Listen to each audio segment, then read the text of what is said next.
We have all been there, guys. The awkward conversation. All right. So maybe not that extreme, but the concept of fear is the same when approaching a conversation, okay? You know what I mean.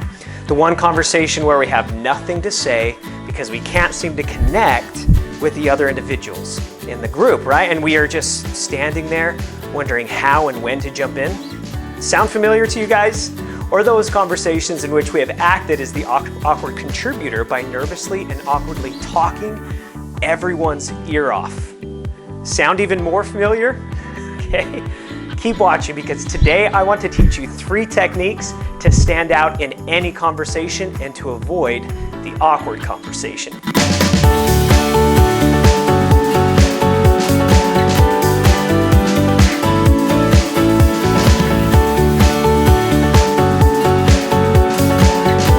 Firstly, if you've been in either one of these scenarios I mentioned, don't sweat it, guys. It happens to the best of us. Really though, take it from a guy who has had more awkward conversations under his belt than most. In fact, the tips I'm about to share with you were learned from the conversation fails, believe it or not, okay? Number 1, be positive and energetic. The key to personal magnetism is energy and enthusiasm. I am always reminding my clients to present what you want your audience to feel. If you want to stand out in a conversation, enter it with just enough energy, not too much mind you, to get noticed. And as you maintain that energy, you will see it begin to cascade throughout the conversation. It is one of the coolest things to watch. I'll give you an example. Okay, if you enter a conversation and someone says, "Hey, how are you?" As opposed to saying the canned response of, "I'm good," say something else like, "Outstanding," or "Phenomenal." Notice I didn't use too much exclamation there.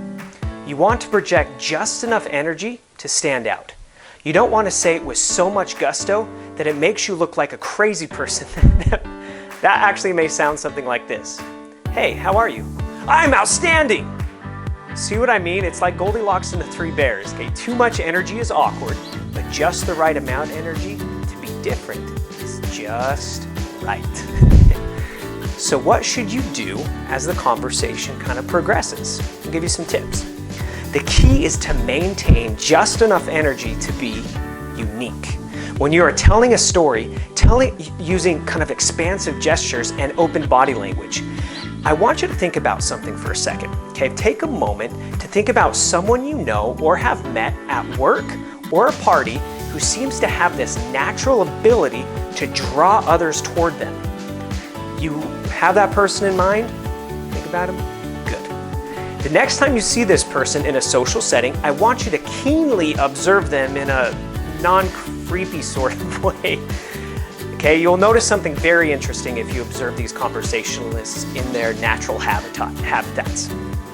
9 times out of 10, they are telling a story or conversing using open body language, expansive hand gestures, strong posture, and most importantly, smiling while speaking. You'll be shocked as you begin to check off one or all of those skills off of your list. It's also very important, guys, to listen with enthusiasm as well to the others who are talking, almost to kind of create a 2-way street. As they are talking, use energetic affirmation words such as, "Dude, that's amazing," or "Are you kidding me? That's unreal." Or if the conversation is on a more serious tone, you can say something along the lines of, "I cannot believe you went through that.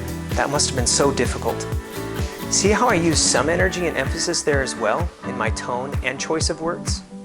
Using your run-of-the-mill affirmation words such as "no kidding" or "mm-hmm" or even "really" will not make you stand out that much. So try using those energetic affirmation words, okay?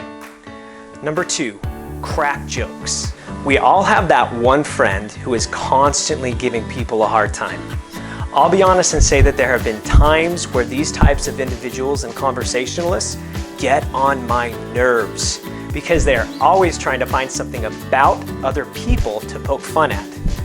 Don't get me wrong, guys, it's totally okay to mess with people because it helps you kind of stand out in a conversation.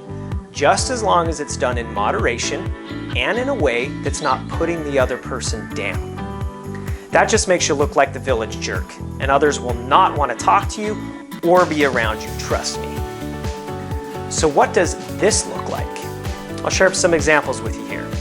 Imagine someone pays you a compliment in a group setting or at a party. You could respond with something like, "Hey, thanks for that. I'll be sure to pay you later." Another example is when someone asks you for advice. Share the advice and then say, "Oh, by the way, that'll be $35. I accept cash or card." The point is not to be a total jerk, but to infuse a little bit of humor into your responses to, again, make the conversation feel unique and charismatic. What's better is when you can crack jokes in the other person's favor. For example, let's say you would like to build rapport with someone at a social gathering or party, and as the conversation kind of progresses, they share some interesting fact. You could jokingly respond with, let me guess, Harvard, Yale, Oxford, which was it? Okay. As you two share a quick laugh, you then end with, "Seriously though, man, that was a really cool thought. Thanks for sharing that with me." Remember, the two foundational principles of charisma are: one, if you want someone to like you, authentically make them feel good about themselves. And two, people like people who are authentically similar to them. Cracking jokes in the other person's favor is a surefire way to accomplish both of those principles. Trust me. Number 3, individuality and the 90% rule. This conversation technique is one of my favorites. If you want to connect with anybody in a conversation, don't be afraid to simply be yourself. Don't be afraid to infuse your values into the conversation, because those are the most unique things about you, and because they make up who you are as an individual. This includes your values, background, hobbies, job, ethnicity, religion. Okay, there's all sorts of things. The trick is to share them early on in the conversation to begin building common ground and ultimately relationships. Okay, a charismatic person is like passing a basketball, or you start out by sharing something quick and interesting about yourself, and then using that same topic, you pass the ball back to the other person to allow them to talk about themselves. What you do not want to do is have possession of the ball the majority of the time. Your objective should be to allow the other person to hold that ball and talk about themselves 90% of the time. Why? Let's go back to those foundational principles of charisma to answer that why. If you want someone to like you, authentically make them feel good about themselves.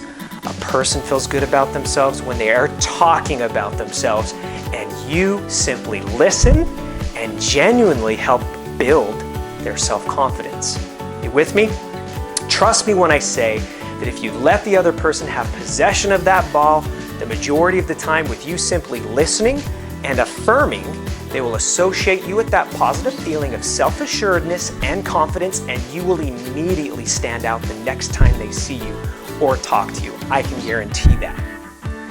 What does this conversation look like? I'll go ahead and share some examples here. Someone asks you what you enjoy doing, for example. Instead of just saying, "I like art," say something along the lines of, "I love art. It is something I have always enjoyed since the time I was a kid. In fact, one of my favorite pieces of art is the Mona Lisa. Do you enjoy art as well?" At that point, you just shared something unique about your character, and then threw the ball back in the other person's court to begin building common ground.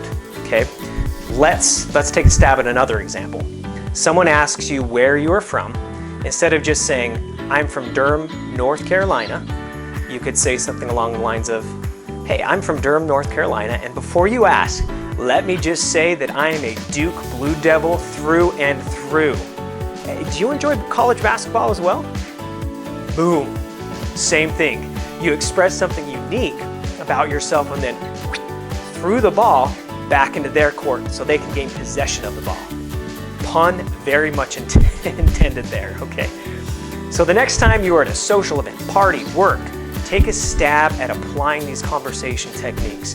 As you begin to apply them, pay particular attention to the dynamics of the group and the conversation.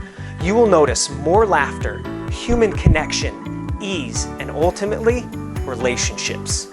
If you enjoyed this video, be sure to subscribe and like this video for more communication tips and techniques. Your support would mean the world to me, guys. Thank you so much for watching my video, and we'll see you next time.